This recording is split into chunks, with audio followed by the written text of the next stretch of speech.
আমরা একটি গোপন সংবাদ দীর্ঘদিন যাবৎ পেয়ে আসছিলাম যে চট্টগ্রামে একটি বাইকার গ্যাং মাদক কারবারি হিসেবে দীর্ঘদিন যাবৎ সক্রিয় হয়ে উঠছে।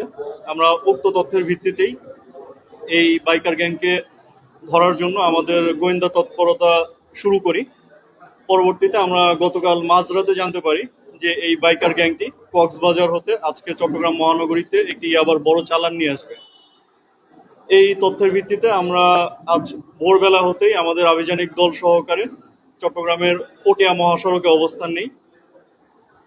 পরবর্তীতে আমরা চট্টগ্রাম পটিয়া সরকারি কলেজ জামে মসজিদ এর সামনে পাকা রাস্তায় চেকপোস্টটি স্থাপন করি এবং এই চেকপোস্টটি স্থাপন করে প্রাথমিকভাবে এই বাইকার গ্যাং চক্রটির একজন সদস্যকে আটক করতে সক্ষম হই।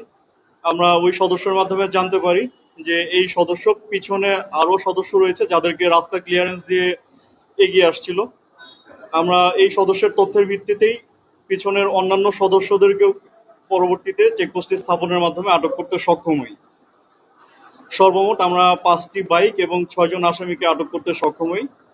আমরা 6 জনকে জিজ্ঞাসাবাদ করে পরবর্তীতে তাদের একটি বাইক হতে সুকৌশলে লুকানো 1 লক্ষ পিস ইয়াবা জব্দ করতে সক্ষম হই। 1 লক্ষ পিস ইয়াবার আনুমানিক বাজার মূল্য হচ্ছে বর্তমানে 3 কোটি টাকা। তারা প্রাথমিক জিজ্ঞাসাবাদে স্বীকার করে তারা সুকৌশলে দীর্ঘদিন যাবৎ কক্সবাজারের রামু এলাকা হতে চট্টগ্রাম মহানগরীতে ইয়াবা বহন করে নিয়ে আসছিল এবং ফাইনালি আজকে আমাদের আভিযানিক দল তাদেরকে গ্রেফতার করতে সক্ষম হয়।